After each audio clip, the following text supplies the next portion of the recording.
Welcome back, boys. It's AP Gains. We have Mines Moria, Chapter 4, finally, the Balrog. This is the deep dive, so I imagine this is explaining the mechanics and stuff like that.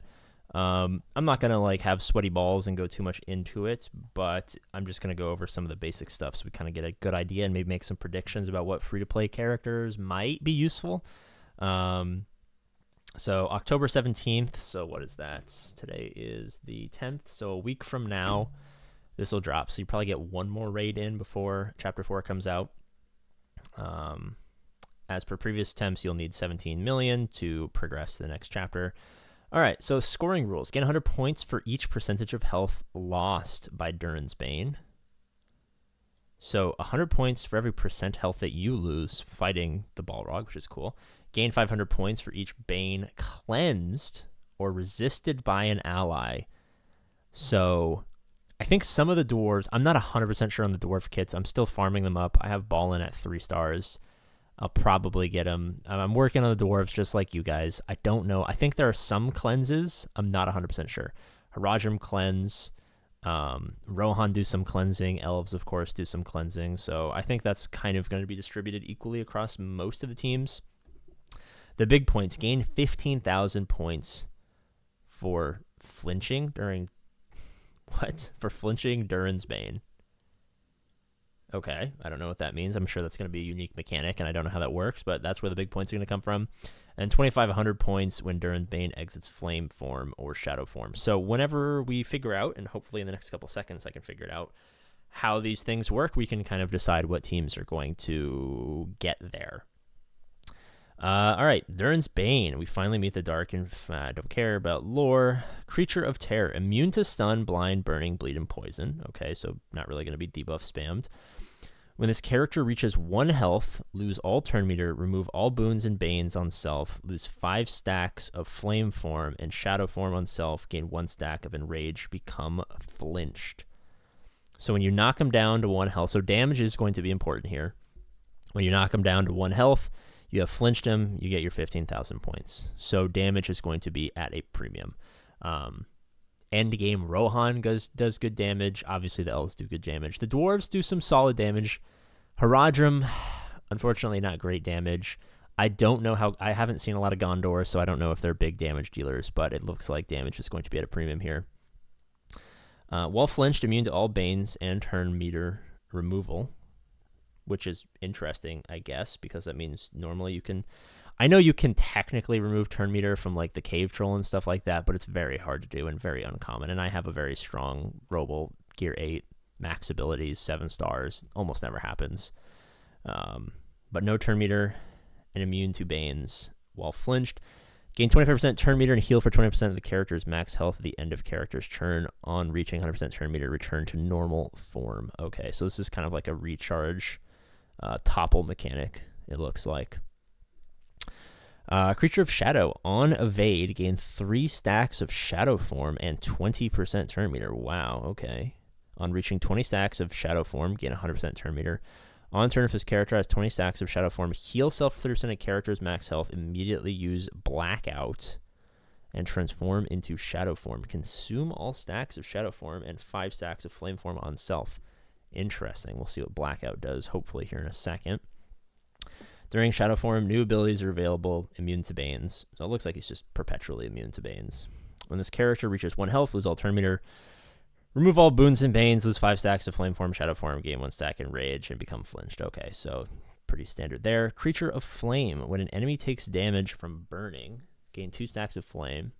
So I think this is where we're going to kind of want to cleanse a lot, because we might be putting them into flame form a bunch, and hopefully flame form is the hard one, and hopefully it's the easiest to avoid.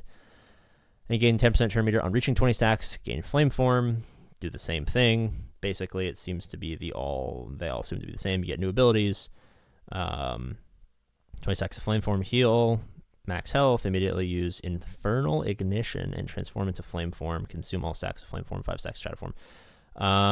So I think it's going to be, once we know what these abilities actually are, it looks like they say it there. I think we'll be able to know which form is going to be worse. It looks like it's just going to be a nice creative way for them to kind of dance around and do different things and keep it interesting. And then on turn, if character has no stacks to incinerate, transform into normal form, immune to all banes. Okay, so in normal form, branding iron, which looks to be the basic, attack target enemy for 220% damage, inflict burning. So burning on basic, and if they already have burning, gain 25% turn meter, and they don't care about taunts or provokes, which is sad. Smoldering wave, attack all enemies. So an AoE that inflicts burning and expose. I don't know what expose does in Heroes of Middle Earth. I know it's not percent health damage like it is in Galaxy of Heroes, but I'm not 100% sure what it is. So an unavoidable AoE burn that also gives extra stacks, but it doesn't do the turn meter. That's just on the basic. Sightless Dread, dispel 2 boons from all enemies. So a dispel, inflict blind. Ooh, so this is what's going to get them into the shadow form, I believe, because it's like if they evade.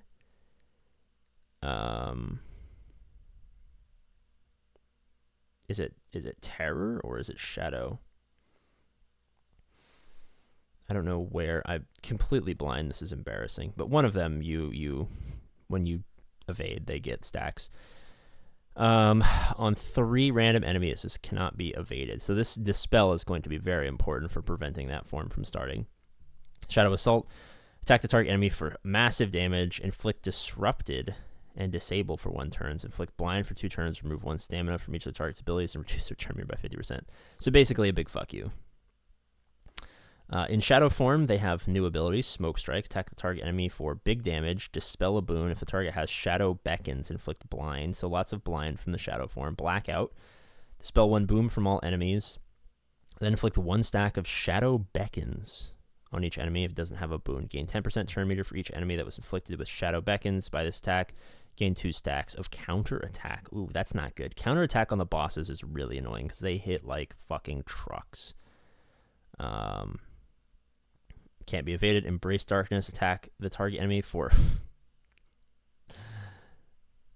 attack target enemy for 1700% damage. If the target has shadow beckons, instead deal a fatal blow.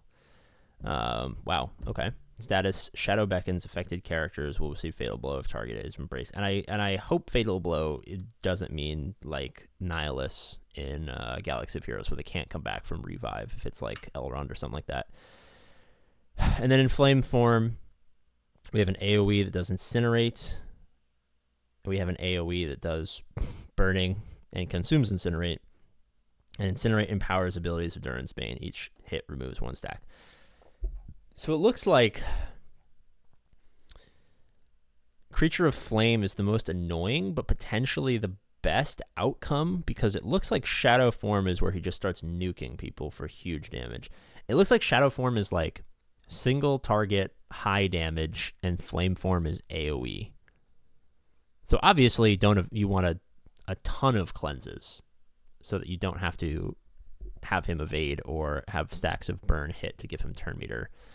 I'm thinking, obviously, elves. I'm not 100% sure if dwarves do any cleansing, but assuming the dwarves have some sort of cleansing, dwarves could be good. I think they wanted dwarves to be the team for this. Maybe, I think Gondor might have an ability to resist debuffs, so maybe they could have some effectiveness there, but I think we're going to have a hard time with this. And I think it should be fun. I think this will be a fun experiment to like maybe mix and match characters from every faction that have cleanses. Just put a 5 cleanse team together and see if you can get 900k. I'm excited. I think this is going to be the most fun and most theory craftable phase. So looking forward to it. Let me know what you guys think. It's always a love you, and I'll see you later.